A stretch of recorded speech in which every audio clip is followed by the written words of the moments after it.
Care alert অরিজিনালসের সমস্ত গল্পের update পেতে এখনই সাবস্ক্রাইব করুন আমাদের ইউটিউব চ্যানেল।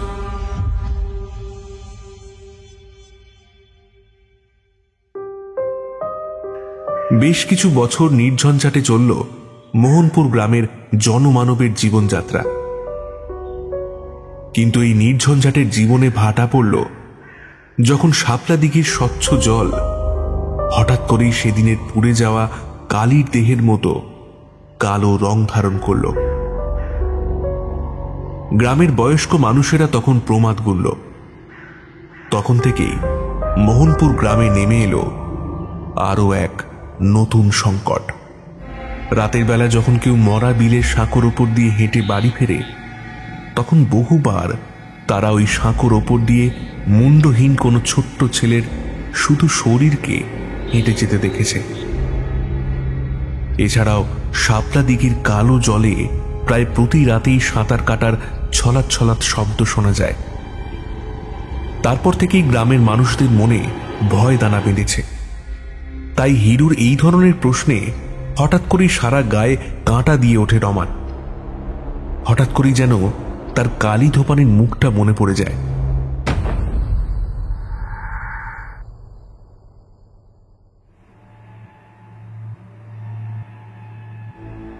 আজ আপনাদের জন্য রয়েছে নবনীতা বোসের কলমে শাপলা দিঘির কালো জল। আজকে গল্পের শেষে আপনাদের জন্য থাকছে এই গল্প থেকে একটি প্রশ্ন, যেটির সঠিক উত্তরদাতাদের নাম আমরা পরবর্তী গল্পে ঘোষণা করব, এবং আগের গল্পের সঠিক উত্তরদাতাদের নামও আজ গল্পের শেষে ঘোষণা করা হবে। শুরু হচ্ছে আজকের গল্প।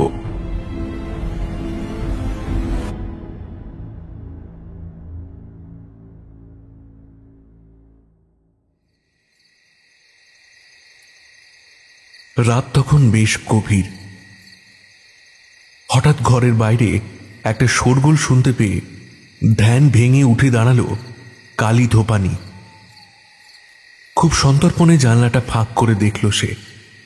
ঘরের বাইরে বেশ কিছু মানুষের জটলা দেখে বুকটা ধক করে উঠল তার। এবার তাদের মধ্যেই একজন চিৎকার করে কালী ধোপানির উদ্দেশ্যে বলল, কালী, এই কালী, এই বেরিয়ে আয় বলছি। আমার ছেলেটারে কোথায় লুকিয়ে রেখেছিস তুই? বাড়ির মধ্যে থেকে কোনো উত্তর আসছে না দেখে আরেকজন গ্রামবাসী এগিয়ে এসে বলল, উত্তর দিতেছ না কেন? আমাদের ছেলে পুলারে তুই গিলা খাইছিস টাইনি? তুই ওই মা চণ্ডী স্থানে বলি দিয়েছিস, এ আমরা বেশ বুঝতে পারছি। তুই এই মুহূর্তে বেরোবি, না হলে আমরা তোর ঘর জ্বালাইয়া ছাই করে দেব বলে দিল। জানলার একপাশে দাঁড়িয়ে তখন কালী ধোপানি ভয়ে কাঁপছে। সে একবার নিজের গলার স্বর চরমে তুলে বলল, আমি কিচ্ছু জানি নাই, তোমাদের ছেলে পুলেরে আমি কিচ্ছু করি নাই। এইবার ভিড় ঠেলে একজন মাতব্বর গোছের মানুষ এগিয়ে এসে বলল, সিধু খুড়ার ছেলে বিশু আজ সকালে তোকে মধুর সাথে কথা কইতে দেখেছিল। ওরে তুই ভুলিয়ে নিয়ে গেছিলি চকর। হ্যাঁ বল, ভুল বলছি আমরা? এবার ভিড় ঠেলে একজন মাঝবয়সী মহিলা, যার পরনের কাপড় এলোমেলো, চুল উস্কো খুস্কো, দৌড়ে এসে প্রায় আছাড় খেয়ে পড়ল কালীর বাড়ির সামনে। কান্না মাখা কণ্ঠে বলে উঠল, তোমার ছেলেটা ফিরিয়ে দে কালী, যা বলবি তোরে দিব। মায়ের কল খালি করিস নাই কালী, আমার ছেলেটারে শুধু একবার ফিরিয়ে দে। এই বলে কাঁদতে কাঁদতে প্রায় মাটিতে শুয়ে পড়ল সে। ওদিকে কালী ধোপানি জানে নিজের কীর্তি কলাপের কথা। গ্রামবাসীরা ঠিকই বলেছে। আজ বিকালে সে সরলার ছেলে মধুকে ভুলিয়ে ভালিয়ে তুলে দিয়ে এসেছে তার গুরু অঘরী তান্ত্রিকের হাতে। সে আজ রাতেই বলি দেবে তাকে মা চণ্ডীর পায়ে। এবার বাইরে দাঁড়িয়ে থাকা বাকি গ্রামবাসীরা সরলার অবস্থা দেখে ভীষণ উত্তেজিত হয়ে পড়ল। তারা কালী ধোপানির নামে জোরে জোরে গালমন্দ করতে শুরু করেছে দেখে সে প্রমাদ গুনল। সে বেশ ভালোভাবেই বুঝতে পারছে আজই তার জীবনের শেষ দিন। ঠোঁট কামড়ে কিছুক্ষণ ভাবল সে। তারপর বাড়ির পিছনের দরজাটা খুলে রাতের অন্ধকারের সাহায্য নিয়ে দ্রুত বেরিয়ে গিয়ে বাড়ির পশ্চিমের বাঁশবনটার মধ্যে ঢুকে গা ঢাকা দিল। কিন্তু সে জানে বেশিক্ষণ সে এখানে গা ঢাকা দিয়ে থাকতে পারবে না। গ্রামের লোকেরা ঠিক খুঁজে বের করবে তাকে।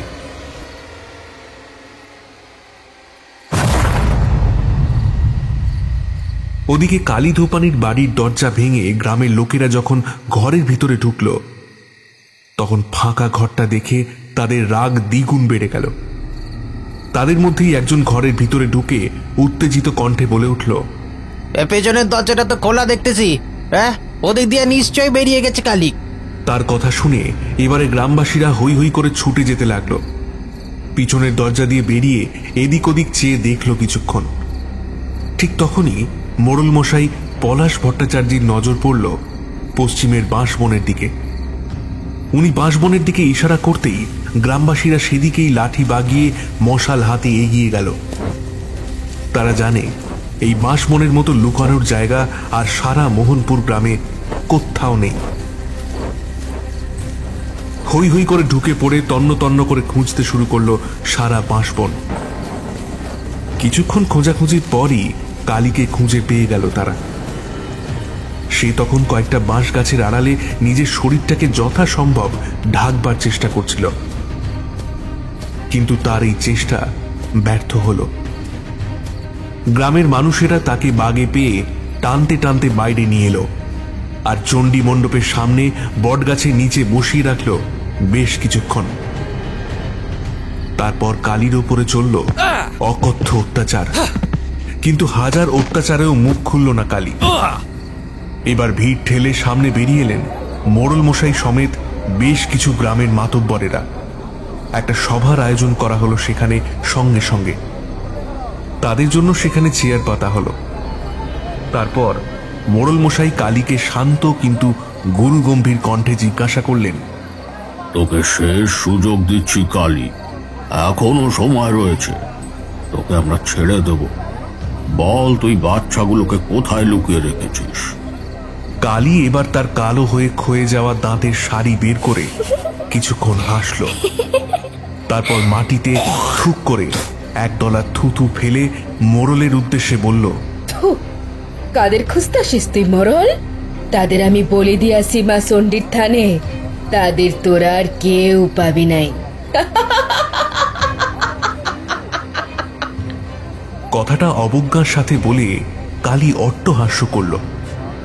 তার এই কথায় গ্রামের মানুষদের যে শেষ আশাটুকু ছিল সেটাও শেষ হয়ে গেল।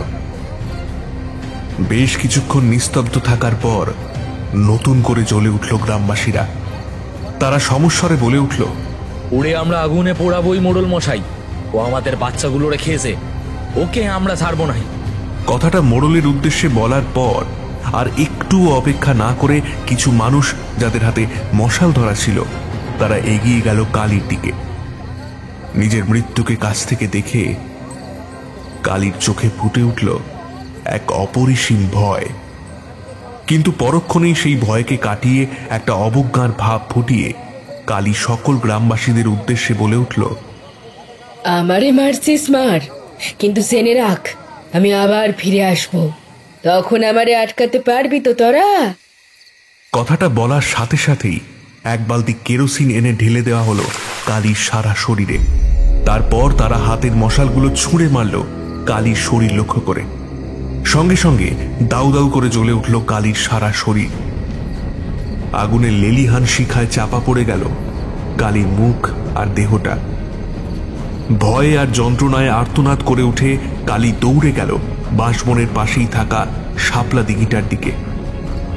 দিঘির জলে গিয়ে ঝাঁপ দিল কালী, কিন্তু শেষ রক্ষা করতে পারল না সে। কিছুক্ষণ পরেই তার দেহটা ভেসে উঠল শাপলা দিঘির জলে।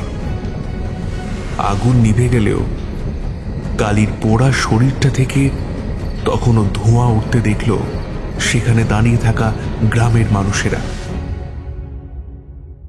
পরের দিন তন্ন তন্ন করে খোঁজা হলো বাচ্চাগুলোর দেহ। সেই মুন্ডহীন দেহগুলো গ্রামের মানুষেরা আবিষ্কার করল গ্রামে ঢোকার মুখে যে সাঁকো আছে তার নিচে জমে থাকা পাঁকের মধ্যে থেকে। বেশ কিছু হাড়গোড় আর বহু পচা গলা দেহ সেদিন উদ্ধার হয়েছিল মোহনপুর গ্রামের পচা ডোবার মধ্যে থেকে।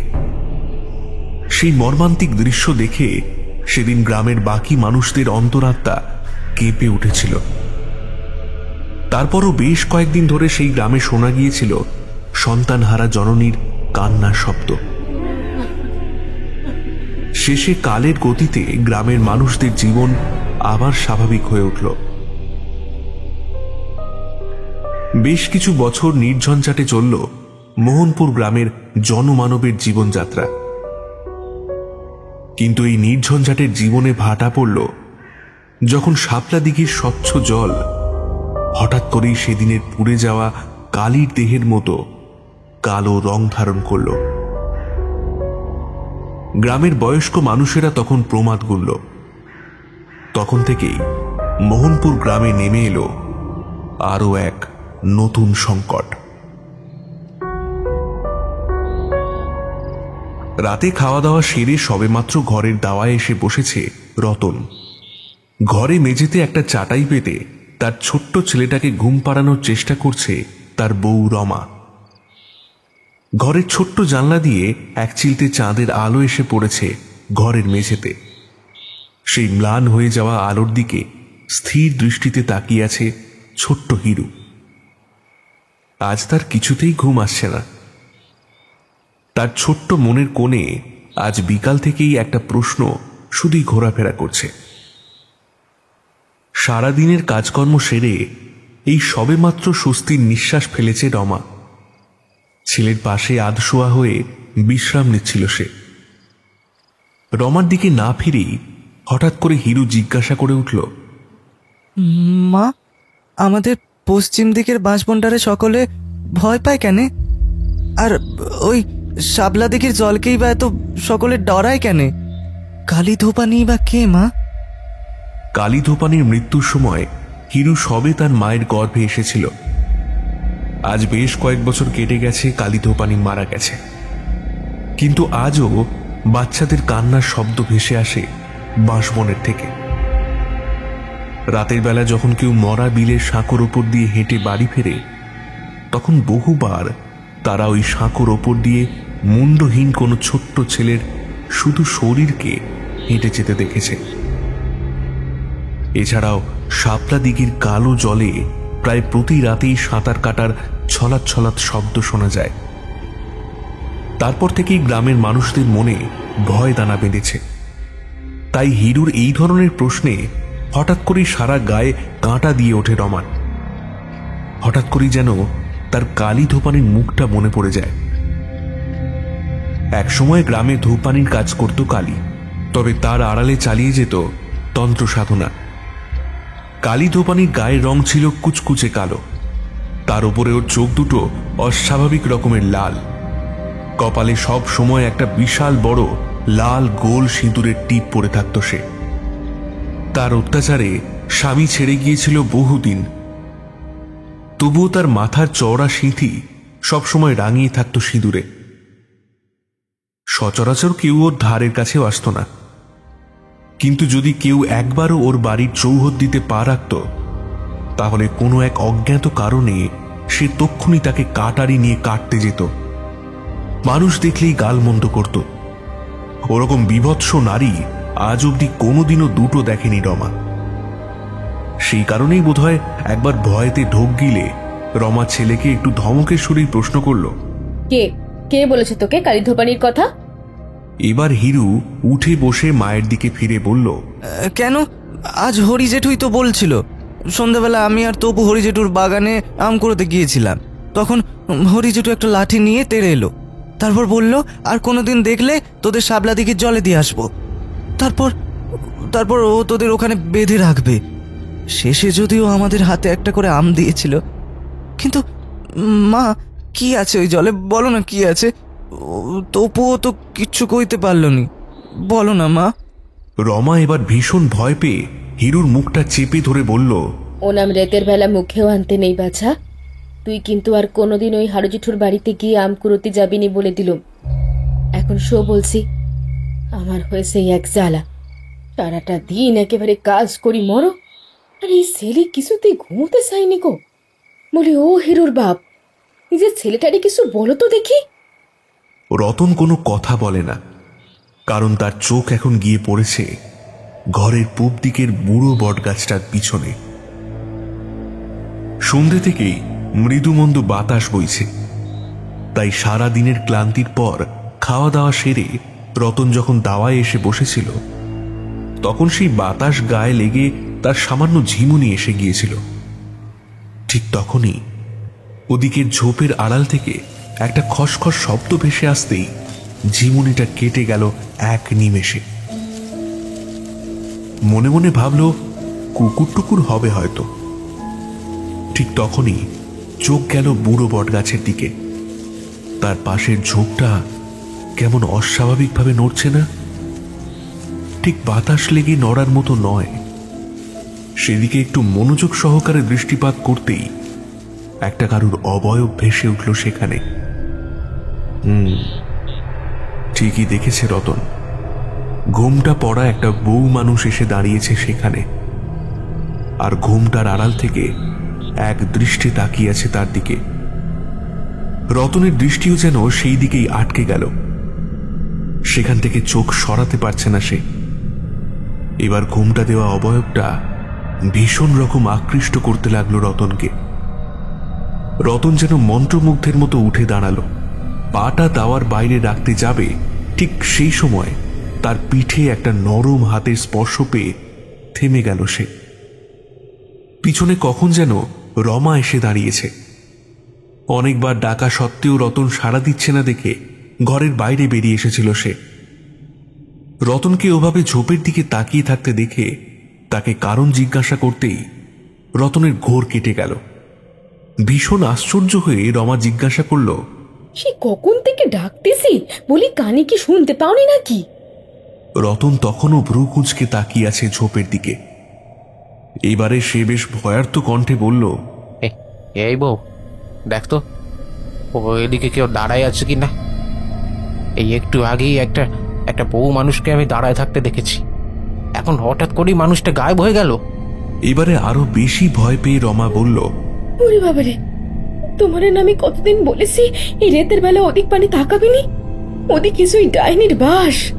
ও আর কিচ্ছু না গো, নিশি গো নিশি, তোমারে ভুলিয়ে লইয়ে যাবে নিজের সাথে, আর তারপর কি ডুবিয়ে মারবে ওই শাপলা দিঘির জলে। সেইবারে সেভাবে রঘুরে মারলো, মনে নাই? মনে নাই? চলো চলো দেখিনি, এখন অনেক রাত হয়েছে, এবার চলো ঘরকে চলো। কথাটা শুনেই রতন ও রমাকে সম্মতি জানিয়ে ঘরে ঢুকে দৌড় দিল। যদি আরেকটু খেয়াল করে দেখত তারা, তাহলে সেখানে গাছের আড়াল থেকে একজনকে লাল রক্তবর্ণ চোখে তাদের দিকেই তাকিয়ে থাকতে দেখত। সেদিন বিকালে হঠাৎ করে আকাশ বাতাস কাঁপিয়ে মোহনপুর গ্রামে নেমে এলো কাল বৈশাখী। মাঠে ঘাটে কাজ করা গ্রামের চাষিরা তাদের হাল আর গরু নিয়ে ছুটে চলেছে তাদের ঘরের দিকে। মাঝিরা নিজের নিজের নৌকা নিয়ে ফিরে এসেছে ডাঙায়। মাঠে খেলতে থাকা ছেলেপুলের দল তখন যে যার বাড়ির দিকে দৌড় লাগিয়েছে। শুধু বাড়ি ফেরেনি হিরু। পচা ডোবাটার কাছাকাছি রামকুড়োর পরিত্যক্ত আমবাগানটা থেকে আম কুড়োতে ব্যস্ত ছিল সে। একটু আগে তার সাথে তপু আর গদাইও আম কুড়োচ্ছিল, কিন্তু আকাশে মেঘের ঘনঘটা দেখে বৃষ্টির আভাস পেয়ে তারা এইমাত্র বাড়ির দিকে রওনা হয়েছে। এক মনে আম কুড়োতে কুড়োতে হঠাৎ করে কানে ভেসে এলো কিছু এলোমেলো কথা। কেউ বেশ ফ্যাঁসে গলায় তাকে যেন উদ্দেশ্য করে বলছে, আমাদের সাথে কানামাছি খেলবি হিরু? কথাটা শুনেই হিরু এদিক ওদিক তাকাতেই খুব কাছেই একটা আম গাছের পিছনে ছোট্ট একটা ছেলেকে গা ঢাকা দিয়ে দাঁড়িয়ে থাকতে দেখতে পেল। হিরু হাতের আমগুলো বুকের কাছে তার ছোট্ট হাত দিয়ে সজোরে চেপে ধরে এগিয়ে গেল সেই আম গাছের দিকে। সেখানে গিয়ে উঁকি দিতেই কাউকেই দেখতে পেল না সে। পর মুহূর্তেই কেউ একজন একদম তার পিছন থেকে তার কান ঘেঁষে আবার বলে উঠল, আমাদের সাথে কানামাছি খেলবি না? কথাটা শুনে সম্মোহিত হয়ে গেল হিরু। হাত থেকে পড়ে গেল বিকাল থেকে জমা করা সমস্ত আম। এবারে গোলাটে চোখে পিছন ফিরে দাঁড়ালো হিরু। সেখানে তার মতোই কিছু বাচ্চা ছেলের আবছায়া অবয়বকে দাঁড়িয়ে থাকতে দেখল সে। এবার তাদের মধ্যেই একজন পিছন থেকে এগিয়ে এসে তার চোখ দুখানা কাপড়ে ঢেকে দিল। তারপর তার হাত ধরে সজোরে এক পা গড়িয়ে দিতেই আদুরে কণ্ঠে একটা ছড়া ভেসে এলো। কানামাছি ভো ভো, যাকে পাবি তাকে ছো। ছড়াটা বারবার ভেসে আসছে বাগানের বিভিন্ন গাছের ফাঁক থেকে। যাকে পাবি তাকে ধীরে ছো। ধীরে ওই আদুরে কণ্ঠস্বরগুলো মিলিয়ে গিয়ে একটা বিশ্রী কর্কশ কণ্ঠস্বরে পরিণত হলো। কানামাছি ভো ভো, যাকে পাবি তাকে ছো। এদিকে ছোট্ট হিরু তখনও প্রাণপণে চোখ বাঁধা অবস্থায় খুঁজে যাচ্ছে তার অদৃশ্য সঙ্গীতের। এইভাবে বারবার এক জায়গায় পাক খাওয়ার ফলে একসময় ক্লান্ত হিরুর শরীরটা জ্ঞান হারিয়ে ঢলে পড়ল মাটির ওপরে। এদিকে তখন তুমুল বেগে ঝড় উঠেছে। হিরুর মা ছেলের চিন্তায় একবার ঘর আর একবার উঠোন করছে। ঠিক তখনই রতনকে ঘরের দরজায় তড়িঘড়ি ঢুকতে দেখে ছুটে গিয়ে বলল, ছেলেটা এখনো ফেরে নাই হিরুর বাপ। আমি তপু আর গোদাইয়ের বাড়ি দেখে আইছি। ছেলেটারে তারা শেষ ওই রামখুড়ার আম বাগানে আম কুড়োতে দেখেছিল, কিন্তু আমি দেখে আইছি সে সেখানে নাই। এবার রতন অবাক হয়ে তার দিকে কিছুক্ষণ তাকিয়ে থেকে বলল, এই সাঁকোটার কাছে দেখেছিলি? ওখানে যায়নি তো ছেলেটা? রমা অবাক নজরে তাকিয়ে দেখল রতনকে। তার মুখ দিয়ে যেন কোনো কথা সরছিল না। ওই অভিশপ্ত সাঁকোটার কাছে হিরু কি করতে যাবে সে কথা ভেবে কোনো কুল কিনারা পাচ্ছিল না রমা। তাও বেশ ধীরে সুস্থে না সূচক ভঙ্গিতে মাথা নাড়ল সে, আর প্রায় সঙ্গে সঙ্গে সেদিকেই ছুটে গেল রতন। বিপদের আশঙ্কায় রমা ধপ করে বসে পড়ল মাটিতে। তার যেন আর কিছু ভাববার ক্ষমতাই নেই। ওই সাঁকোটা যে কত মানুষের প্রাণ নিয়েছে তার ঠিক নেই। তাই গ্রামের বেশিরভাগ মানুষই ওই সাঁকোটাকে ভীষণ অশুভ মনে করে। তাদের এটা বিশ্বাস যে ওই সাঁকোটা মানুষকে কোনো এক মন্ত্র বলে আকর্ষণ করে। তাই দিনের বেলায়ও সেদিকে কেউ যায় না। কিছুক্ষণের মধ্যেই ছোট্ট হিরুকে কোলে করে ঘরের দরজা দিয়ে প্রবেশ করতে দেখে সে রতনকে। প্রায় আঁতকে উঠে এগিয়ে যায় সে তার দিকে। হিরুকে একটা মাদুর পেতে মাটিতে শুইয়ে দেয় রতন। রতন বলে, জ্বরে গা পুড়ে যাচ্ছে ওর। আমি একবার কবরেজ মশাইকে ডেকে আনি গে। এই তো বেশ সুস্থ সবল ছিল গো ছেলেটা, বেশ তো খেলতে গেল মাঠে। এভাবে অজ্ঞান হয়ে বাড়ি ফিরলই বা কেন?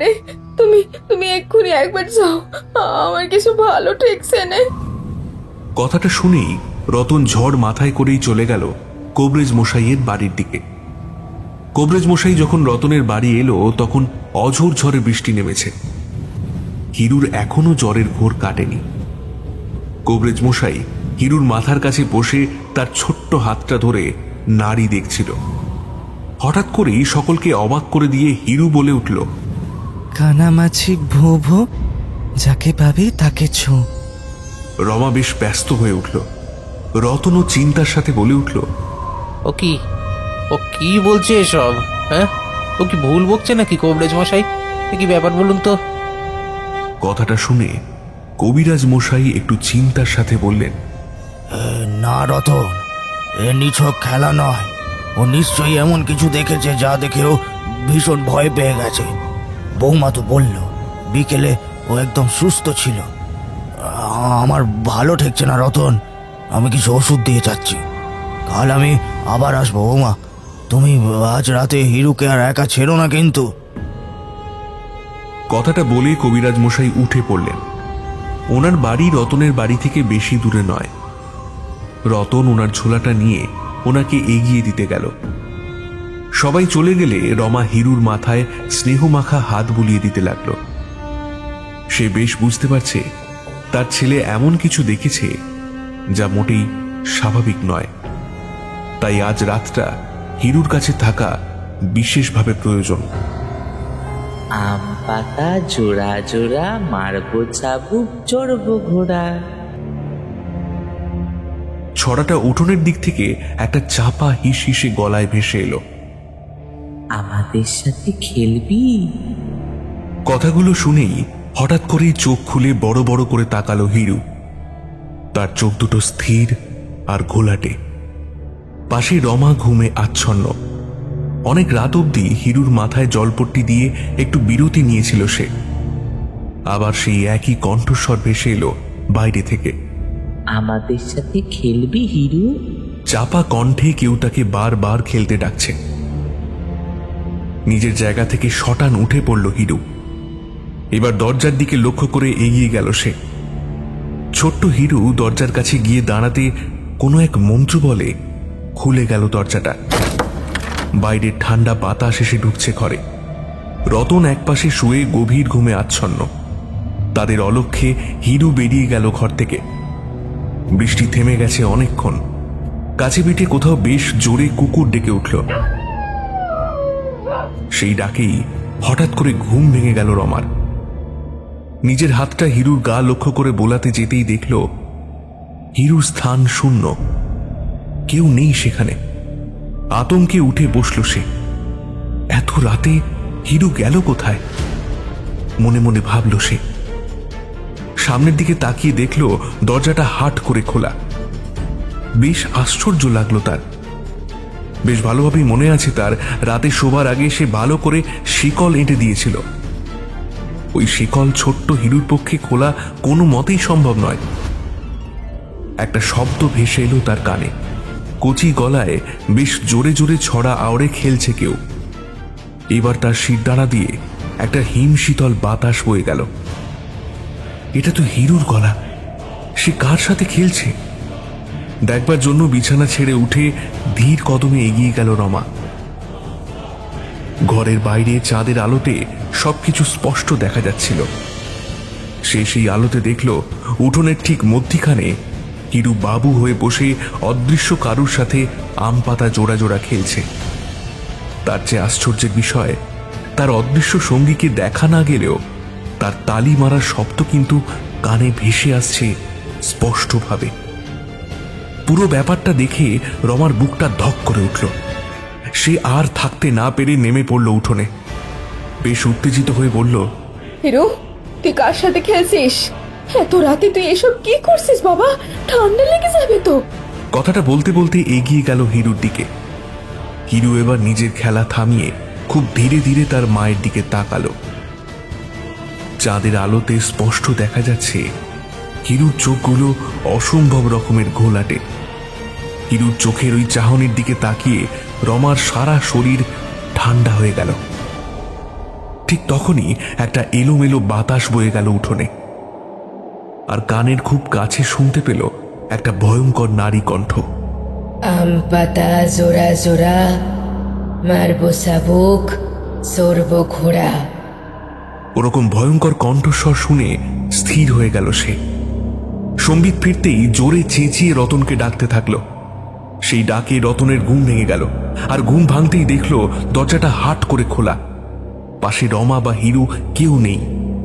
তখনই ছুটে গেল সে ঘরের বাইরে।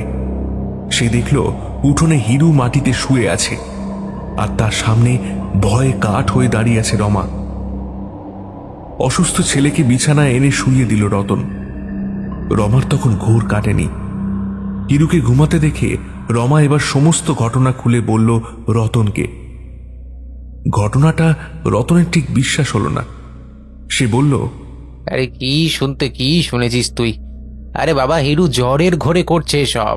তুই নিশ্চয়ই দৌড় দিসনি ভালোভাবে। হ্যাঁ, তাইও জ্বরের ঘরে বেরিয়ে গিয়েছিল হবে।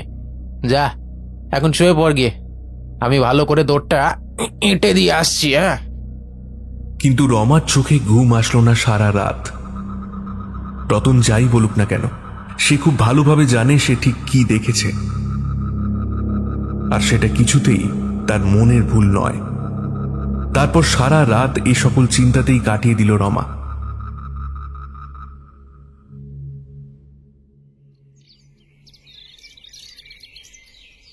মোহনপুর গ্রামের একমাত্র সরকারি স্কুলের অঙ্কের শিক্ষক নারায়ণ গাঙ্গুলি। নারায়ণবাবু দিনের বেলা শিক্ষকতা করেন, আর রাতে চণ্ডী মণ্ডপে আড্ডা দিতে যান আর সকলের সাথে। এই নিয়মে আজ অবধি কোনো ভাটা পড়েনি। আজ প্রায় 15 বছরের ওপর হয়ে গেছে তিনি এই গ্রামে শিক্ষকতা করছেন। তার প্রতিটা ছাত্রই নিঃসন্তান নারায়ণবাবুর কাছে সন্তান সমান। অন্যদিনের মতো আজও চণ্ডীমণ্ডপ থেকে ফিরতে ওনার বেশ রাত হয়ে গেল। নারায়ণবাবুর বাড়িটা চণ্ডীমণ্ডপের থেকে বেশ খানিকটা দূরে। তবে উনি অকৃতদার মানুষ, বাড়িতে ওনার জন্য কেউ অপেক্ষা করে নেই। এই কথাটা ভেবে সামান্য মুচকি হাসলেন তিনি। অন্যদিনের মতো আজও গ্রামের মেঠো রাস্তাটা ধরে বাড়ি ফেরার সময় আপন মনে নির্জন খেলার মাঠটা তিনি পেরোচ্ছিলেন। হঠাৎ করেই মেঘের গুরু গম্ভীর শব্দ কানে ভেসে আসতেই প্রমাদ গুনলেন, এই বুড়ো বয়সে যদি বৃষ্টিতে ভিজে যান তাহলে জ্বর অবধারিত। যত তাড়াতাড়ি সম্ভব জোরে পা চালাতে লাগলেন। কিন্তু বৃদ্ধ মানুষের পক্ষে আর কতটাই বা জোরে হাঁটা সম্ভব। শাপলা দিঘির কাছে আসতেই লক্ষ্য করলেন আজ এদিকটা যেন বেজায় থমথমে।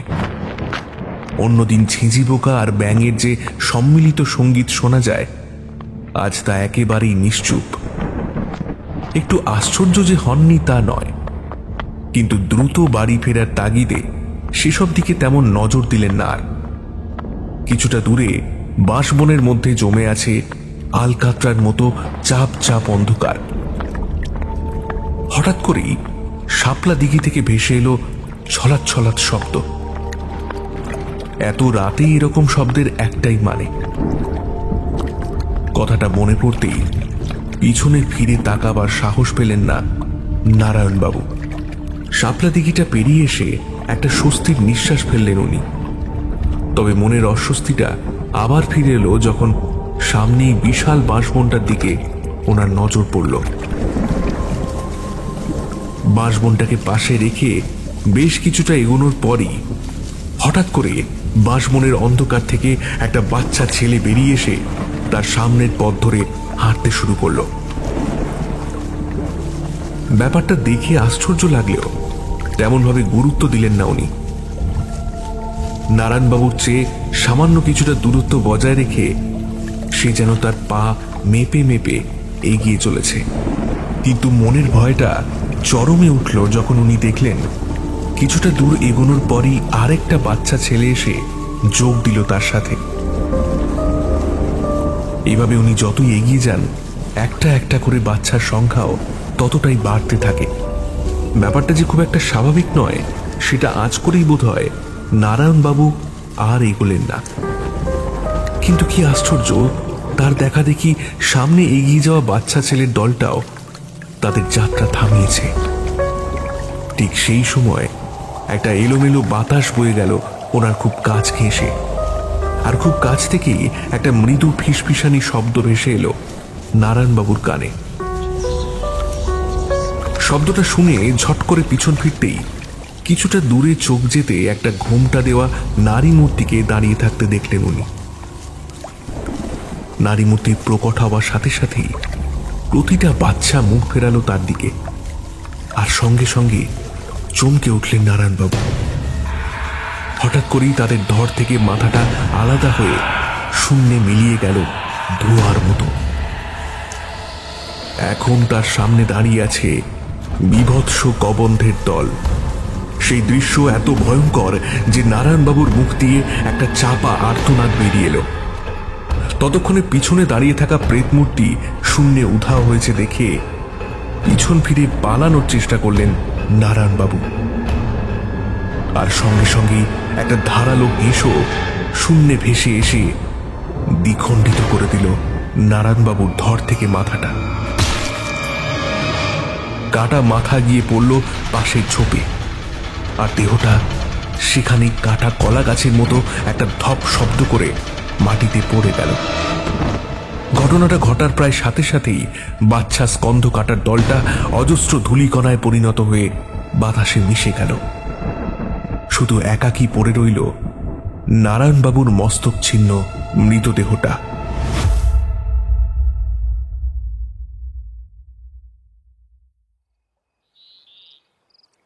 অন্যদিনের মতোই হ্যারিকেনের সামনে বসে রাখাল বেশ কিছুক্ষণ ধরে ঝিমোচ্ছিল। পাশে বইটা আধখোলা অবস্থায় পড়ে আছে। তার মা বসুন্ধরা তাদের প্রশস্ত মাটির বাড়ির দালানের এক কোণের রান্নাঘরটাতে বসে রাতের রান্নার বন্দোবস্ত করছিল। একবার কান খাড়া করে রাখালের পড়ার শব্দ শোনার চেষ্টা করল সে।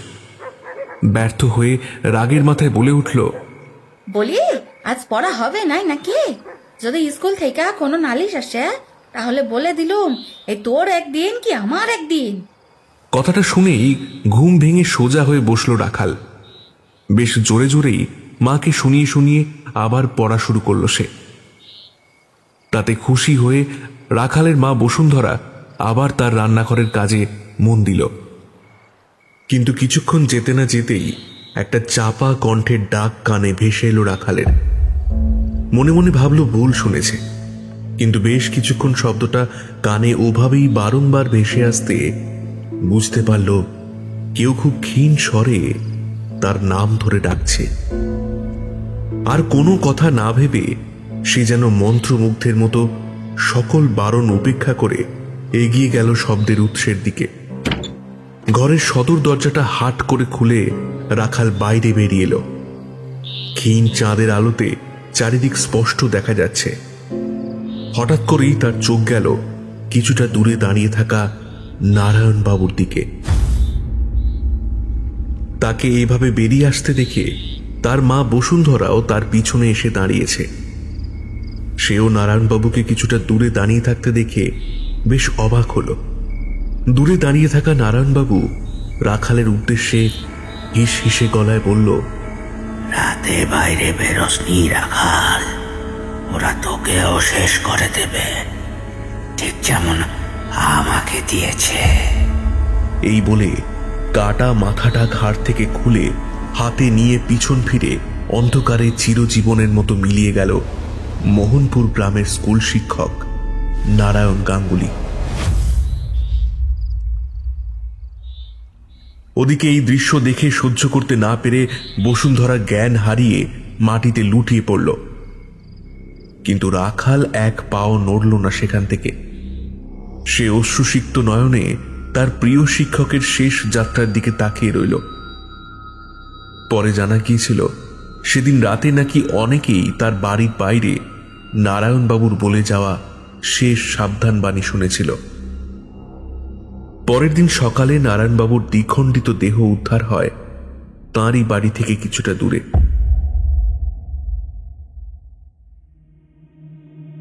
রমার আদর যত্নে ছোট্ট হিরু বেশ তাড়াতাড়ি সুস্থ হয়ে ওঠে।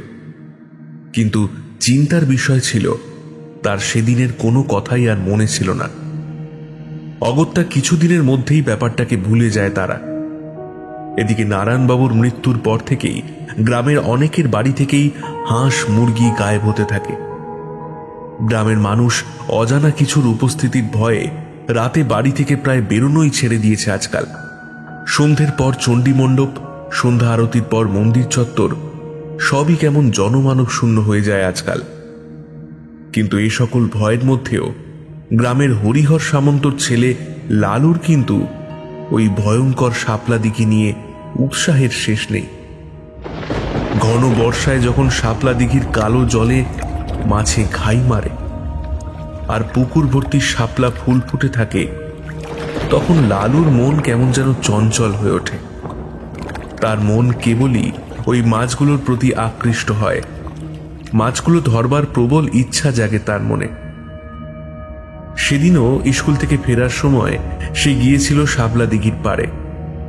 একটা বহুদিনের ভাঙাচোরা ঘাটের এখনো কিছুটা অবশিষ্ট আছে সেখানে। সেই ঘাটের পাড়ে গিয়েই এক দৃষ্টে সেদিকে তাকিয়ে থাকে লালু, যেন কোনো অদৃশ্য শক্তি কোনো মন্ত্র বলে আবদ্ধ করেছে তার মনকে। হুঁশ ফেরে তার কাছেই একটা বিশাল বড় মাছের ঘাই মারার শব্দে। সেটা দেখে তার মনটা বেশ উৎফুল্ল হয়ে ওঠে। মনে মনে ঠিক করে আজ রাতেই সবার অলক্ষ্যে সে মাছ ধরতে আসবে এই শাপলা দিঘিতে। কিন্তু কথাটা ভাবতেই তার মনের এক কোণে একটা ভয়ের মেঘ জড়ো হয়।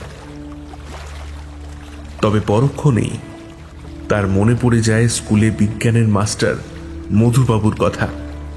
উনি তো বলেছেন, যা আমরা যুক্তিতে বিচার করতে পারি না এই জিনিসের কোনো অস্তিত্ব নেই এই পৃথিবীতে। তাই লালুর মনও কোনো রকম ভৌতিক অস্তিত্বে বিশ্বাস করে না। তার যুক্তিবাদী মন হারিয়ে দেয় তার দুর্বল মনকে। তাই সে ঠিক করে আজ রাতেই এই শাপলা দিঘির জলে সে মাছ ধরতে আসবে। এই কথাটা ভেবে সে হাঁটা দেয় ঘরের পথে। ঠিক সেই সময় একটা কালো চুল ভর্তি মাথা সামান্য ভেসে ওঠে জলের ওপরে, আর একভাবে তাকিয়ে লালুর চলে যাওয়া লক্ষ্য করে। ঘন চুলের শাড়ির মধ্যে দিয়ে ধক করে জ্বলে ওঠে তার চোখ দুটো। ধীরে ধীরে সে আবার ডুব দেয় জলের গভীরে।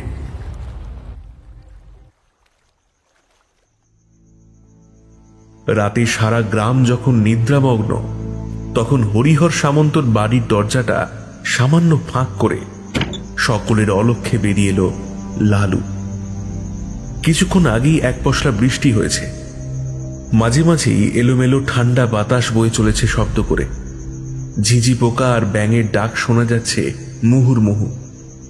কাছেই বাঁশবনের ভিতরে শিয়াল ডেকে উঠল।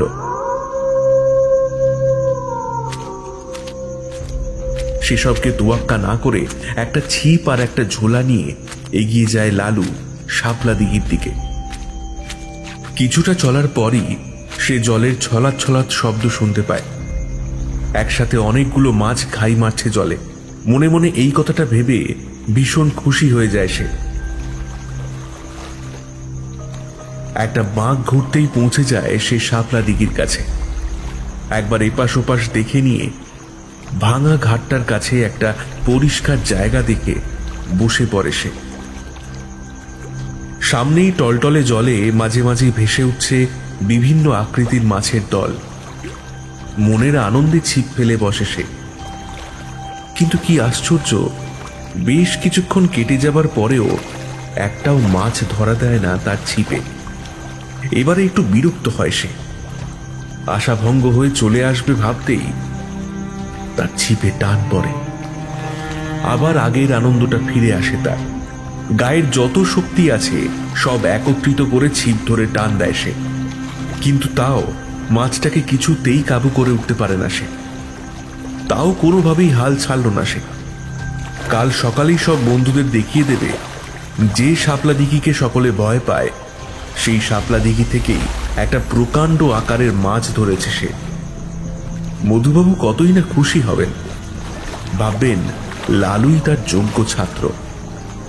কিন্তু হঠাৎ করেই একটা টানে টাল সামলাতে না পেরে ঝপ করে জলে পড়ে যায় লালু।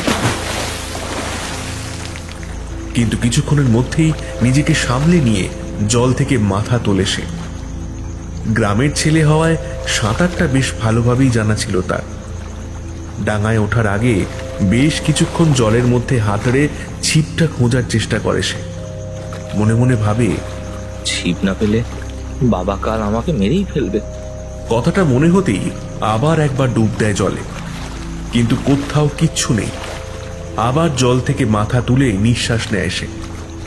তারপর মনমরা হয়ে ডাঙায় ওঠার জন্য প্রস্তুত হতেই জলের নিচ থেকে পায়ে একটা টান অনুভব করতেই তৎক্ষণই মনের ভয়টা আবার ফিরে আসে তার। বারবার চেষ্টা করেও ডাঙার ওপরে উঠতে অক্ষম হয় সে। একবার মনে মনে ভাবে চিৎকার করে লোক ডাকার কথা, কিন্তু ঠিক তখনই আবারও পায়ে টান পড়ে তার। এবারেও প্রায় যুদ্ধ করেই ভেসে ওঠে সে জলের ওপরে। আর একবার ছাড়া পেয়েই সঙ্গে সঙ্গে চেঁচাতে যায়, কিন্তু পারে না, কারণ তার সামনে একটু একটু করে ভেসে উঠছে একটা মাথা। একটা বিভৎস নারী মূর্তি কাঁধ পর্যন্ত উঠে মাথা তুলে দাঁড়িয়েছে তার সামনে। তার মুখ লম্বা চুলে ঢাকা। তার ঠান্ডা নিঃশ্বাস ঘন ঘন এসে বিঁধছে লালুর শরীরে। এবার দুটো হাত জল থেকে উঠে এসে তার মুখ থেকে চুলগুলোকে সরাতেই আতঙ্কে ধক করে কেঁপে উঠল লালুর জলে ভেজা শরীরটা। প্রেতমূর্তির সারা মুখ আগুনে পোড়া, চোখগুলো মরা মাছের মতো ঘোলাটে সাদা। ঠোঁটের কোণে খেলে আছে একটা বিকৃত হাসি। তার পচা গলা দু হাত দিয়ে চেপে ধরল লালুর কাঁধ দুটো। তারপর প্রচন্ড চাপ দিয়ে ডুবিয়ে দিল লালুর শরীরটাকে। ভয়ে আতঙ্কে লালু চিৎকার করতে গেলেও পারল না। জলের ভিতরে দম বন্ধ হয়ে এলো লালু। ঠিক তখনই প্রেতমূর্তির দুটো হাত লালুর কাঁধ থেকে উঠে এলো ঘাড়ে, আর নিমেষের মধ্যেই লালুর গলাটা সজোরে ঘুরিয়ে দিল পিছনের দিকে। আর্তনাদ করার সুযোগও পেল না লালু।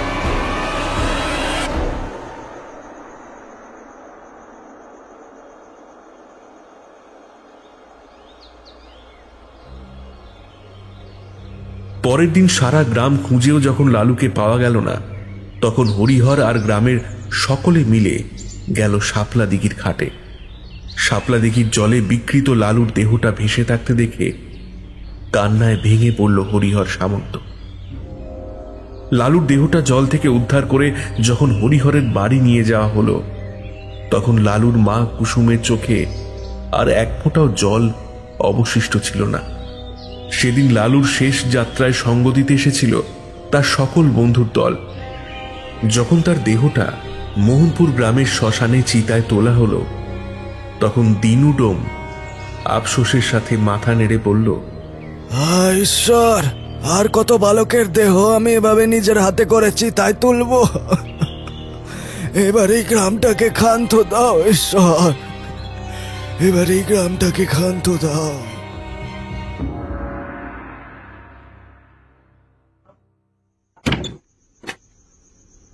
একটা খুট করে শব্দ হলো ঘরের ভিতরে। একটা লম্বা শরীরকে ঘরের মধ্যে হেঁটে চলে বেড়াতে দেখল রমা।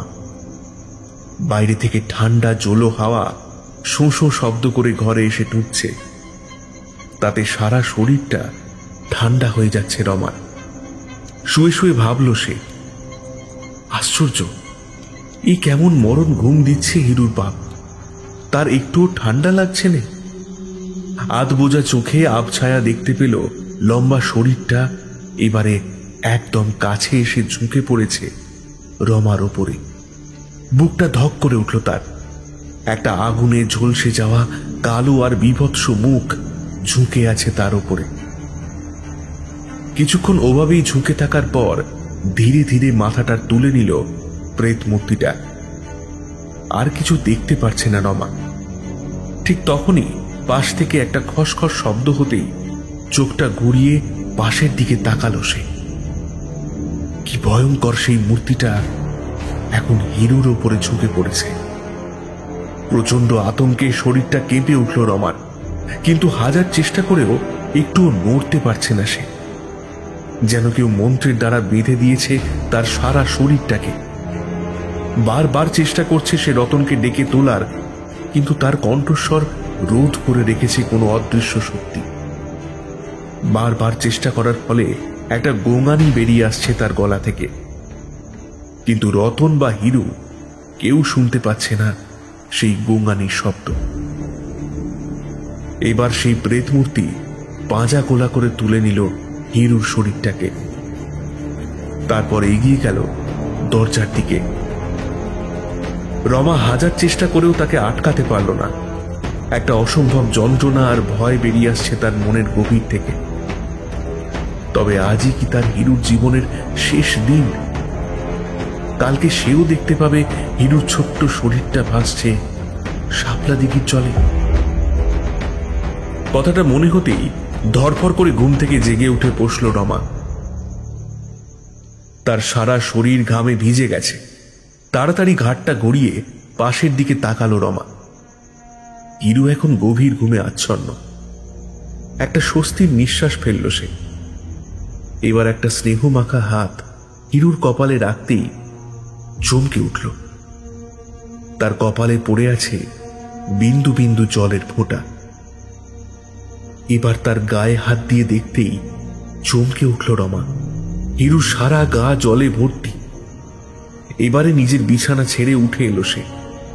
তারপর হ্যারিকেনের আলোটা উস্কে দিয়ে তুলে ধরে ভালো করে দেখবার চেষ্টা করে চমকে গেল রমা। মেঝেতে কারোর ভিজে পায়ের ছাপ স্পষ্ট। এবারে আর নিশ্চিন্তে থাকতে পারল না রমা।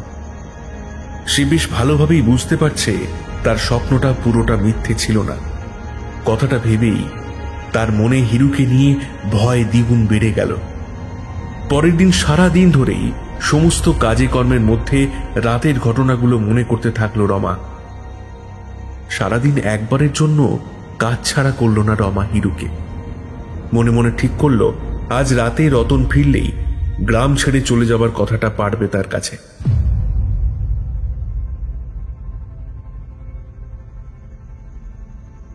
আজ কাজ থেকে বাড়ি ফিরতে একটু দেরি হয়ে গেছে রতনের। পাশের গ্রামে চটকলে কাজ করে রতন। আজ হিসেবের দিন, তাই সবকিছু মিটতে মিটতে একটু দেরি হয়ে গেছে রতনের। গ্রামের সীমান্তে রতন যখন পা রাখল তখন রাত নামতে আর বেশি দেরি নেই। ওদিকে রমা যে তার পথ চেয়ে বসে থাকবে সে কথা ভেবে বেশ খারাপ লাগলো রতনের। এখন গ্রামের যা পরিস্থিতি তাতে রাতে এই পথে আসাটা যে মোটেও বুদ্ধিমানের কাজ নয় সেটা রতন বেশ ভালোভাবেই জানে। তবুও পচা ডোবার ওপরে বানানো সেই ভয়ঙ্কর সাঁকোর রাস্তাটাই নিল রতন, কারণ এই রাস্তাটাই গ্রামে পৌঁছানোর সবচেয়ে ছোট রাস্তা। চাঁদের আলো এসে পড়েছে সাঁকোর ওপরে। ভয়ে ভয়ে দ্রুত পায়ে এগিয়ে যেতে থাকলো সে। সাঁকোটার মাঝামাঝি আসতেই একটা বাচ্চা ছেলের হাসির শব্দ রতন শুনতে পেল।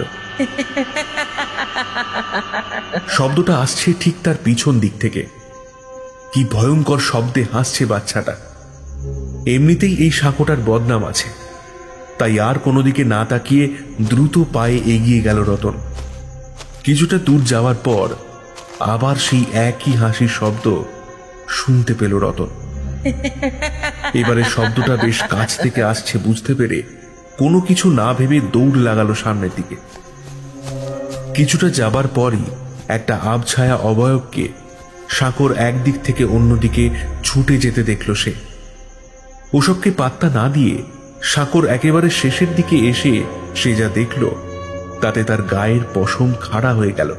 সামনে যারা তার পথ আটকে দাঁড়িয়ে আছে তাদের কারোরই ঘাড়ে কোনো মাথা নেই। এই বীভৎস দৃশ্যটা দেখে তার হৃদস্পন্দন দ্বিগুণ বেড়ে গেল। বেশ অনেকটা পথ পেরিয়ে এসেছিল রতন। অবস্থা বেগতিক দেখে সাঁকো থেকে ঝাঁপ দিয়ে পড়ল সাঁকোর ধারে শক্ত জমিতে। তারপর সেখানে আর এক মুহূর্ত না থেমে দৌড় লাগালো গ্রামের দিকে।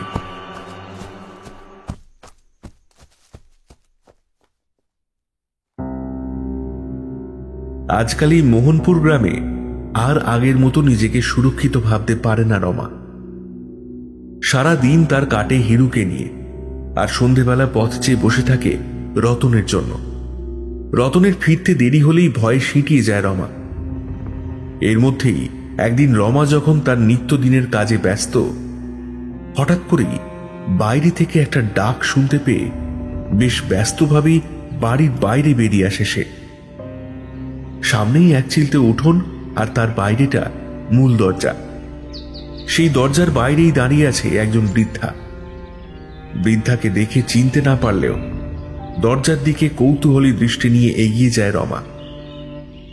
বৃদ্ধা এবার তার কাঁপা কাঁপা গলায় রমাকে বলে, বৌমা, আমাকে চিনতে পারলে নিয়ে? আমি তোমাদের রানু পিসিমা গো, ওই আমতলা গ্রামের রতনের ভাই বসন্ত, তারই মা আমি। গলাটা শুনে ভেতর ঘর থেকে বেরিয়ে আসে রতন। সে তখনও কাজে বের হয়নি। ঘরের ভিতর থেকে রমা আর নিজেকে পিসিমার পরিচয় দেওয়া মহিলার কথোপকথন শুনে বাইরে বেরিয়ে আসে সে। বৃদ্ধার বয়স 70-এর কাছাকাছি হবে। পরনে সাদা শাড়ি, এক মাথা ভর্তি পাকা চুল। শরীরটা বয়সের ভারে ঝুলে পড়েছে সামনের দিকে। একটা বাঁকা লাঠির ওপরে ভর করে দাঁড়িয়ে এক দৃষ্টে তাকিয়ে আছে সে রতনের দিকে। এই দৃষ্টি এতটাই স্থির যে রতনের কিছুক্ষণের জন্য গাটা কেমন শিরশির করে উঠল। বেশ অনেকক্ষণ ধরে বৃদ্ধাকে নিরীক্ষণ করেও এক বিন্দু চিনতে পারল না রতন। মনে মনে ভাবল, একজন দুঃসম্পর্কের পিসিমা আছেন বটে আমতলা গ্রামে, আর তার ছেলের নাম হলো গিয়ে সত্যি বসন্ত। কিন্তু সে তো আজ অনেকদিন হলো কোনো খোঁজ খবর নেই তার। তাহলে আজকে পিসিমা তার বাড়ি এসেছেন কি উদ্দেশ্যে? কোনো এক অদৃশ্য শক্তিতে পিসিমা যেন তার কথাটা বুঝে গিয়ে তাকে বললেন, জানি বাসা, জানি। আর এতদিন পরে তোর ভিটেতে কেন এসেছি সেই চিন্তাই করছিস তো মনে মনে। কথাটা শুনে চমকে গেল রতন। সামান্য হেসে পিসিমা আবার বললেন, আসলে এখান থেকে 2 গ্রাম পরে প্রতি বছর একটা শ্রাবণ মাসের মেলা বসে। আমি সেই মেলাতে যাব বলে বেরিয়েছিলাম। এই পথে তোদের বাড়ি পড়ে, তাই ভাবলুম 2 দিন থেকে যাই। তা মনে হচ্ছে তোরা আমাদের দেখে তেমন খুশি হোস নাই, নাইলে কি আর এরকম বাইরে দাঁড় করিয়ে রাখতিস। কথাটা শুনেই ভীষণ লজ্জায় পড়ে গেল রমা। তাই তো, এসে থেকে সব কথাই তো বাড়ির বাইরে দাঁড়িয়ে হচ্ছে। তাই রমা পিসিমাকে ঘরে নিয়ে যাবার জন্য একবার রতনের দিকে ইশারা করে বলল, তাই তো, এ কেমন ওনার সৃষ্টিকাণ্ড গো তোমার! বয়স্ক মানুষ, তারপরে এত দূর থেকে এইছেন, আগে ঘরে নিয়ে বসাও কোন, কথা তো পরেও বলা যাবে। এই বলে পিসিমাকে প্রণাম করে তাকে ঘরের পথ দেখিয়ে নিয়ে গেল রমা। রতন কোনো উচ্চবাচ্য না করলেও নিজের জায়গা থেকে এক পাও নড়তে পারল না। পিসিমার অদ্ভুত চোখের দৃষ্টিটা যেন কোনো মানুষের নয়। মনে মনে ভাবল, না, এই সপ্তাহেই একবার আমতলা গ্রামে বসন্তের বাড়ি যেতে হচ্ছে। মনটা কেমন যেন কু গাইছে।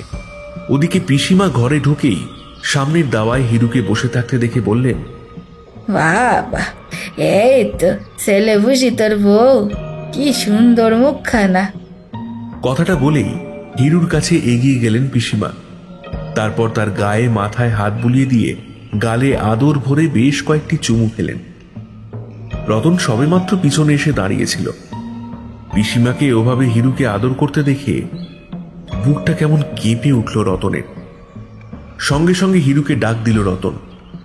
হিরু পিসিমার বন্ধন ছাড়িয়ে বাবার সামনে এসে দাঁড়াতেই তাকে কোলে তুলে নিয়ে রতন রমাকে বলল, বাদ দেবো, আমার এক্ষুনি একবার বেরোতে হবে। আজ ফিরতে যদি একটু দেরি হয় চিন্তা করিস না। হ্যাঁ, আমি একটু ভিন গায়ে যাব, কাজ আছে কিছু। ভিন গায়ের নাম শুনে পিসিমা হিংস্র চোখে তাকালো রতনের দিকে। তার চোখের দিকে তাকিয়ে রতনের আবার সেই আগের ভয়টা ফিরে এলো। সে দ্রুত পায়ে হিরুকে কোলে নিয়ে ঢুকে গেল ভিতর ঘরের উদ্দেশ্যে। এদিকে রমা কিছুই বুঝতে না পেরে স্বামীর কথা মতো গিয়ে ঢুকলো রান্নাঘরের ভিতরে। রতন বাইরে বেরোনোর সময় রমাকে একান্তে সাবধান করে দিয়ে বলল, আমার ভালো ঠেকছে না রে, ভালো ঠেকছে না। ওই পিসিমা যে রানু পিসি, সেই ব্যাপারে আমার খুব সন্দেহ আছে। এই আমি না পেরা অব্দি হিরুকে একটু চোখে চোখে রাখিস কেমন? তুই আর কিছু খারাপ বুঝলে সিধে চলে যাস ওই সিধুদের বাড়ি, এই বুঝলি? কথাটা বলেই রতন আর একটুও অপেক্ষা না করে রওনা দিল আমতলা গ্রামের উদ্দেশ্যে। এদিকে রতনের কথাগুলো শুনে রমা আর নিজের জায়গা থেকে এক পাও নড়তে পারল না। উদ্দেশ্যহীনভাবে সে দাঁড়িয়ে দেখতে লাগলো রতনের চলে যাওয়া। রোজকার মতো আজ দুগ্গা দুগ্গাও বলতে ভুলে গেল রমা। তারপর সম্বিত ফিরল তার পিসিমার গলায়। সে যেন ঘরের ভিতরে কারোর উদ্দেশ্যে বেশ টেনে টেনে গান গাইছেন। সোনা ঘুমলো পাড়া জুড়লো, ভরে গিয়েলো দেশে, বুলবুলিতে ধান খেয়েছে, খাজনা দেব কিসে। ধীর পায়ে পিসিমার ঘরের দরজার কাছে এসে সে যা দেখল তাতে তার গায়ের পশম খাড়া হয়ে গেল। ঘরের ভিতরে আধো অন্ধকারে পিছন ফিরে বসে বসে পিসিমা গান গাইতে গাইতে হিরুর মাথায় হাত বুলিয়ে দিচ্ছে, আর পিসিমার কোলে শুয়ে গভীর ঘুমে আচ্ছন্ন হিরু। রমার উপস্থিতি টের পেয়েই হঠাৎ করে গান থামালেন পিসিমা। তারপর নিজের শরীরটা একটুও না ঘুরিয়ে শুধু নিজের ঘাড়টা পুরোপুরি পিছনের দিকে ঘুরিয়ে পিসিমা খ্যাসখ্যাসে গলায় হেসে উঠলেন। রমা সেই দৃশ্য দেখে আতঙ্কে বাকশক্তি হারালো। পিসিমা এবারে রমার উদ্দেশ্যে তার ওই খ্যাসখ্যাসে গলাতেই বলে উঠলেন, আমি তোদের আসল রানু বেশি কিনা জানবার খুব ইচ্ছে, তাই না? এই রতন, আজ আমতলা গ্রামে গেছে, সেদিন তোর স্বামী রক্ষা পেলে, কিন্তু আজ তোর ছেলেরে বাঁচাবে কে অবাকি? তোর ছেলে আর স্বামী দুজন রে আমি খাবো, আর তারপর তুই নিজেই আসবি আমার কাছে মরতে।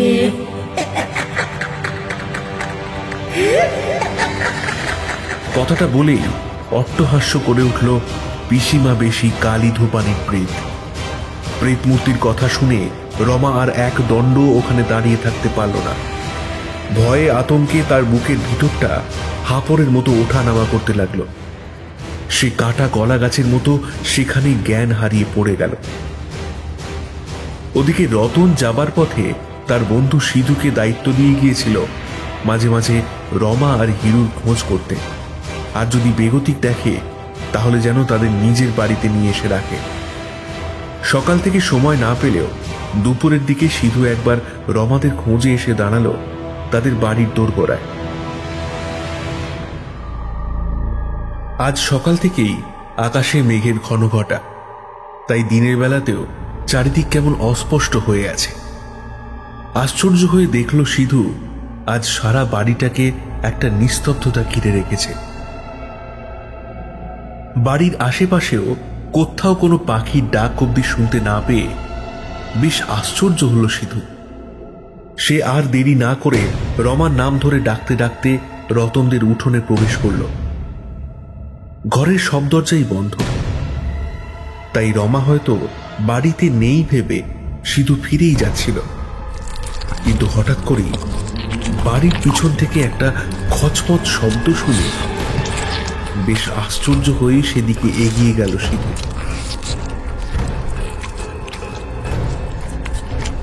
কিছুটা এগোনোর পরই হাঁস মুরগিগুলোর ঘরের কাছাকাছি একজন বৃদ্ধাকে পিছন ঘুরে উবু হয়ে বসে থাকতে দেখল সিধু। আরেকটু এগোনোর পরেই যে দৃশ্যটা তার চোখে পড়ল তাতে তার সমস্ত শরীরটা যেন গুলিয়ে উঠল। বৃদ্ধার সামনে পড়ে আছে রক্ত মাখা হাঁস মুরগির দেহগুলো, আর এখন সে তৃপ্তি ভরে একটা সদ্য মৃত মুরগির শরীরকে মুখের সামনে ধরে খচমচ করে চিবিয়ে খাচ্ছে। এই দৃশ্য দেখে সিধু সেখানেই বমি করে ফেলল, আর সেই শব্দেই বৃদ্ধা খাওয়া থামিয়ে ঘুরে দাঁড়ালো তার দিকে।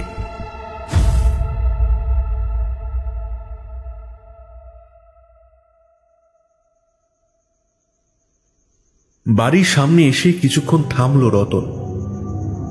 আধো অন্ধকারে দূর থেকে দেখা যাচ্ছে তার বাড়ির দরজাটা। সেদিকে তাকিয়ে কেমন একটা অস্বস্তি হতে থাকে তার মনে। আজ আমতলা গ্রামে গিয়ে সে যা শোনে তাতে তার আর বুঝতে বাকি থাকে না যে তার বাড়িতে এখন বাসা বেঁধেছে সে কোনোভাবেই তার রানু পিসিমা হতে পারে না। কারণ আজ প্রায় বছরখানেক হলো রানু পিসিমা মারা গেছেন। ওখানে দাঁড়িয়েই সে কিছুক্ষণ ভাবল মনে মনে এখন তার কি করণীয়। এখন বাড়িতে তার জন্য ঠিক কি বিস্ময় অপেক্ষা করছে সেটা ভেবেই তার যেন হাত পা ঠান্ডা হয়ে যেতে লাগলো। তবুও বেশ দ্রুত পায়েই এগিয়ে গেল সে দরজার দিকে। বাড়ির দরজাটা আলতো করে ভেজানো ছিল, সেটা সামান্য ফাঁক করে সে দেখল ঘরের ভিতরে ঘুটঘুটে অন্ধকার। একবার ভগবানের নাম নিয়ে ঘরে ঢুকতে যেতেই ঠিক তখনই ঘাড়ে একটা হাতের স্পর্শ পেল সে। চমকে গিয়ে পিছন ফিরে তাকাতেই সেখানে অন্ধকারে গা ঢাকা দিয়ে সিধুকে দাঁড়িয়ে থাকতে দেখল। সিধু নিজের ঠোঁটের ওপরে আঙুল দিয়ে রতনকে চুপ থাকতে ইশারা করল। তারপর তার বাড়ির ওপরের পাঁচিলটার দিকে একবার ইশারা করতেই সমস্ত ঘটনাটা দেখতে পেল রতন। সেখানে অন্ধকারে একটা নারী মূর্তিকে বসে থাকতে দেখল সে। নারী মূর্তি কিন্তু তখন রতনদের দেখতে পায়নি। এবার সিধু রতনকে বাড়ির পিছনে একটা অপেক্ষাকৃত ফাঁকা জায়গায় নিয়ে এসে দাঁড় করল।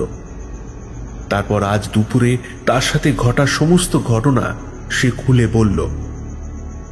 তারপর সে একবার ভগবানের উদ্দেশ্যে প্রণাম করে বলল, আমি সেই মুহূর্তে যদি আজ পালিয়ে না আসতুম তাহলে এতক্ষণে আমারও হাড়গোড়গুলো পড়ে থাকতো তোর বাড়ির উঠোনে।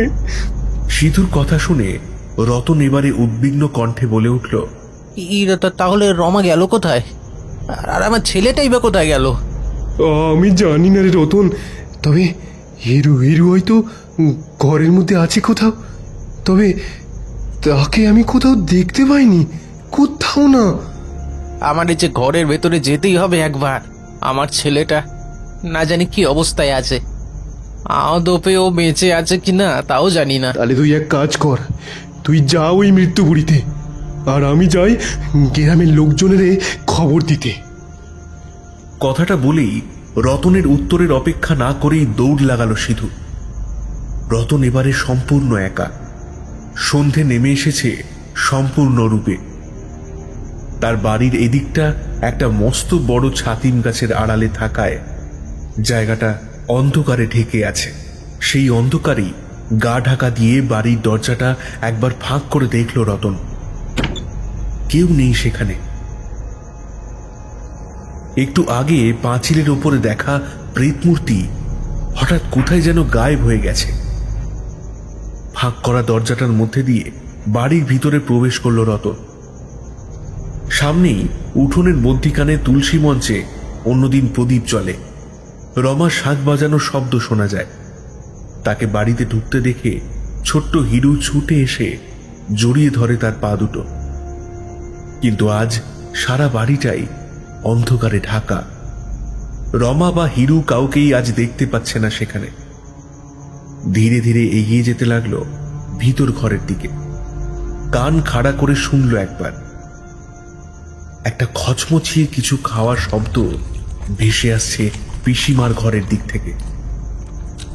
ধীর পায়ে সেদিকে এগিয়ে গিয়ে একবার জানলা দিয়ে মুখ বাড়ালো রতন। সেখানে চাঁদের তীর্যক আলো এসে পড়েছে। সেই আলোতে রতন যা দেখল তাতে তার গলা দিয়ে একটা যন্ত্রণা দলা পাকিয়ে বেরিয়ে আসতে লাগলো। মাটিতে শোয়ানো আছে রমার শরীরটা, আর তার উপরে ঝুঁকে পড়ে তার শরীর থেকে মাংস খুবলে খুবলে খাচ্ছে একটা রোগা শীর্ণ কায় নগ্ন আগুনে ঝলসে কালো হয়ে যাওয়া শরীর। তার রমা আর বেঁচে নেই। কথাটা ভাবতেই তার চোখের দৃষ্টি ঝাপসা হয়ে এলো। কিন্তু সঙ্গে সঙ্গেই মনে পড়ে গেল হিরুর কথা। সে কোথায় আছে? তাকেও কি ওই পিশাচিনী নিজের খাদ্যে পরিণত করেছে? হায় ঈশ্বর, তার সারা পরিবারকে গিলে খেলো ওই কাল নাগিনী।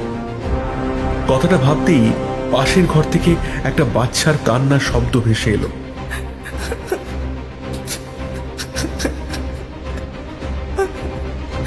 সজাগ হয়ে গেল রতন। সে বুঝতে পারছে হিরু এখনো বেঁচে। ওদিকে অন্ধকার ঘরে ঘুম থেকে উঠে তার মাকে দেখতে না পেয়ে কাঁদতে শুরু করেছে ছেলেটা।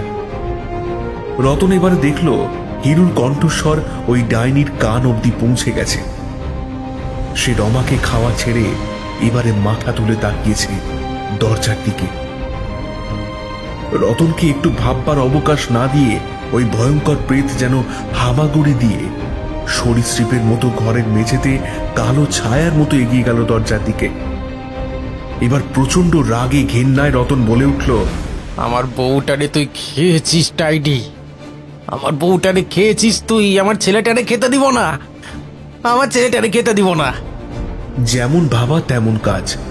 এক লাফে পাশের ঘরটার ভিতরে ঢুকে দরজা বন্ধ করে দিল রতন।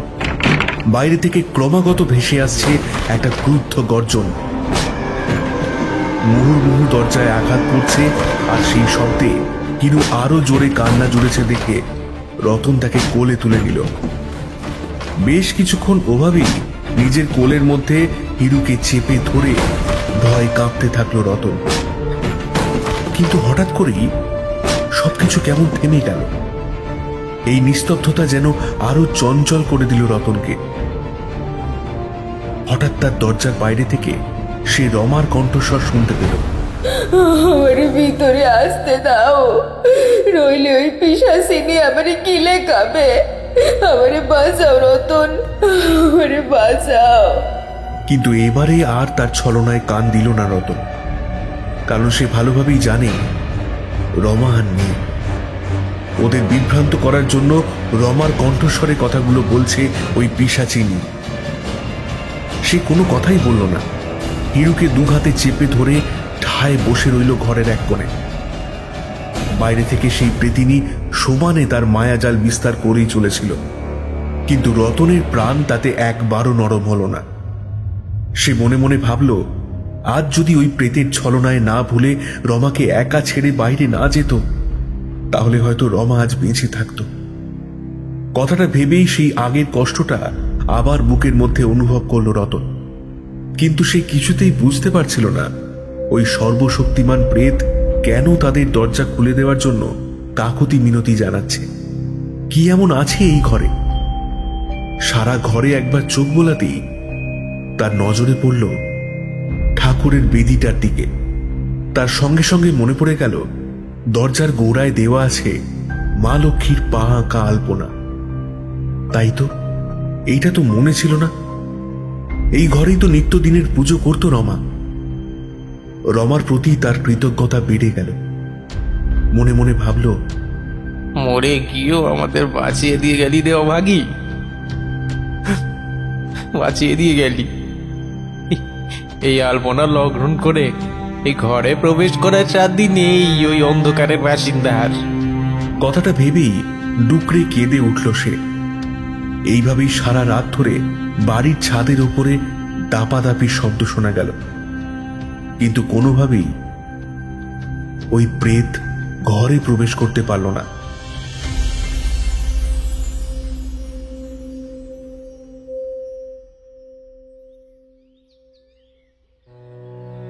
ভোরের আলো আর পাখিদের কলকাকলিতে যখন রতন বুঝতে পারল ভোর হয়েছে, তখন কোলের ছেলেটার দিকে তাকিয়ে দেখল সে অকাতরে ঘুমোচ্ছে। ভোর হওয়ার সাথে সাথেই তার দরজার বাইরে কোলাহল শুনতে পেল সে। গ্রামের মোড়ল মশাই সমেত গ্রামের বহু মানুষের একত্রিত কণ্ঠস্বর শুনতে পাচ্ছে সে। এবারে সাহস করে ধীরে ধীরে দরজাটা ফাঁক করে দেখল একবার। সত্যি বাড়ির বাইরে মোড়ল মশাই সমেত অনেকে হাজির হয়ে ডাকাডাকি করছে তার নাম ধরে। রতন, হিরু। এক ঝটকায় দরজা খুলে বেরিয়ে এলো রতন। তার কাঁধে মাথা রেখে হিরু এখনো ঘুমাচ্ছে। সেদিন রাতেই সমস্ত খবর পেয়েছিল তারা, কিন্তু প্রাণের ভয় তো সকলেরই আছে, তাই সকলে ভোরের অপেক্ষায় ছিল।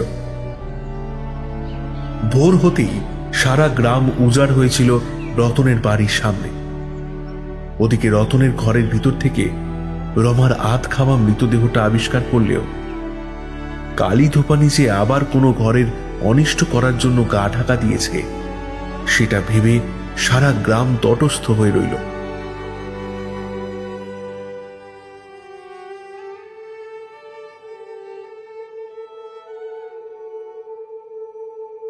সেদিনের পর এখানকার পাট গুটিয়ে রতন তার ছেলে হিরুকে নিয়ে পাড়ি দেয় আমতলা গ্রামে। বহুদিন সম্পর্ক না থাকা সত্ত্বেও রতনের দুর্দিনে বসন্ত তার সামর্থ্য অনুযায়ী সব রকমের সাহায্য করেছিল। দেখতে দেখতে বেশ কিছু গ্রামবাসী নিজেদের প্রাণের ভয়ে ভিন গায়ে পাড়ি দিলেও যেতে পারেনি এখনো কিছু অভাবী চাষি আর জেলের দল। আজও ওই গ্রামের শ্মশানে প্রায়ই মানুষের আধ খাওয়া মৃতদেহ দাহ করা হয়। আজও শাপলা দিঘির জলে রাতে কালী ধোপানির সাঁতার কাটার শব্দ শোনা যায়। এখনো পচা ডুবার ওপরের সাঁকোটাতে হেঁটে যেতে দেখা যায় স্কন্ধ কাটাদের দলকে।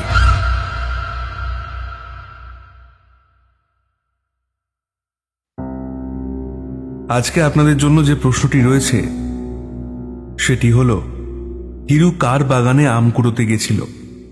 সঠিক উত্তরদাতাদের নাম শোনানো হবে পরবর্তী গল্পে, এবং সঠিক উত্তরের নিচে আপনার নাম এবং আপনি কোথা থেকে বলছেন সেটা অবশ্যই লিখবেন। ভোকাট্টা, এই গল্পের থেকে যে প্রশ্নটি ছিল তার সঠিক উত্তরদাতাদের নাম হল বাগনান থেকে রিঙ্কু, মচলন্দপুর থেকে বলেছেন সুনয়না, নদিয়ার বেথুয়া ডহরি থেকে বলেছেন বিপদ দাস, গীতা দাস এবং তাদের ছেলে রক্তিম দাস। হাওড়া খালপাড় থেকে বলেছেন সাথী মাইতি। হালিশহর থেকে অর্ণব মণ্ডল। হাওড়া বরগাছিয়া থেকে পূজা যাদব। পশ্চিম বর্ধমান থেকে শুভা মিশ্র। শিলিগুড়ি থেকে বলেছেন আন্না সরকার। পূর্ব বর্ধমান থেকে মিঠুয়া অধিকারী। হাবড়া থেকে বলেছেন সোনালী। ময়নাগুড়ি উত্তরবঙ্গ থেকে বলেছেন সুমনা মিত্র। খড়গপুর থেকে বলেছেন রিনি জানা। হাবড়া থেকে মৃণালিনী সরকার। দেউলপুর বাঁধের বাজার থেকে পিয়ালি দাস। পশ্চিম মেদিনীপুর থেকে মানুষ জানা। ব্যারাকপুর থেকে বলেছেন ব্রততী বোস। পশ্চিম মেদিনীপুর থেকে বলেছেন গোপাল নায়েক। মালবাজার থেকে রাধারানী। বারুইপুর থেকে বলেছেন শঙ্কর মণ্ডল এবং তার মেয়ে পূজা মণ্ডল। মেদিনীপুর ঘাটাল থেকে বলেছেন জয়দেব পাল। বর্ধমান থেকে সুদীপ্তা দে। কৃষ্ণনগর দোগাছি থেকে রিপন বিশ্বাস। হাওড়া বাদেবালিয়া থেকে শুভদীপ সাঁতরা। হুগলি কোদালপুর থেকে জাহির আব্বাস। ঝাড়গ্রাম থেকে বলেছেন প্রিয়া সারেন। কলকাতা টালিগঞ্জ থেকে মীরা রায়। কেষ্টপুর নিউটাউন থেকে সুজয় কুমার। হরিয়ানা থেকে বলেছেন অনিন্দিতা নাথ। কলকাতা থেকে বলেছেন গিয়াসউদ্দিন রোজিনা ও রিয়াসা। গুজরাটের রাজকোট থেকে জাকির মোল্লা। সুরাট থেকে এস কে হাসান। ঘাটাল দাসপুর থেকে দীনেশ প্রামাণিক। সাবাং থেকে শুভঙ্কর দাস। কালনা থেকে বলেছেন বিকাশ। আসাম শিলচর থেকে শান্তনু। হাওড়া পাঁচড়ার বিকিহাকোলা থেকে বলেছেন পারমিতা এবং তার স্বামী অমিত রায়। দত্তপুকুর থেকে পূজা। হাওড়া মুন্সিরঘাট থেকে বলেছেন সাহিল। সুন্দরবন গোসাবা থেকে শুভজিৎ গায়েন। হাওড়া সাঁতরাগাছি থেকে বলেছেন মিঠুন। সোনারপুর থেকে রেখা হালদার। পশ্চিম মেদিনীপুর থেকে বলেছেন মিতা রানা। কাকদ্বীপ থেকে গীতা দাস। হুগলি চন্দ্রদ্বীপ থেকে মল্লিকা বারিক। হুগলি থেকে গৌতম। পূর্ব বর্ধমান থেকে বলেছেন আশিস কুমার। নিউটাউন থেকে বৈশাখী মণ্ডল। বহরমপুর মুর্শিদাবাদ থেকে ভাস্কর কুণ্ডু। বরানগর থেকে শৈবাল ব্যানার্জি। গুজরাট থেকে পরেশ। কলকাতা লেদার কমপ্লেক্স থেকে বলেছেন হেমন্ত মণ্ডল ও তার ছেলে সার্থক মণ্ডল। শোভাবাজার থেকে বলেছেন গায়ত্রী। পূর্ব মেদিনীপুরের নাটেশ্বরী চক থেকে বলেছেন গণেশ দাস, মিঠু দাস ও তাদের মেয়ে রিয়া দাস। রায়গঞ্জ থেকে বলেছেন মৃণালিনী ভট্টাচার্য এবং পূর্ব বর্ধমান জেলার ভাতুরিয়া গ্রাম থেকে পায়েল মোদক। এছাড়াও অনেকে বলেছেন, কিন্তু তারা তাদের নাম অথবা ঠিকানা ঠিক মতন বলেননি। তাদেরকেও অসংখ্য ধন্যবাদ। আজ তাহলে এই পর্যন্তই। ফিরে আসছি ঠিক আগামী সপ্তাহে আরও একটি ভয় নিয়ে। ততক্ষণের জন্য সবাই ভালো থাকুন এবং গল্প শুনুন।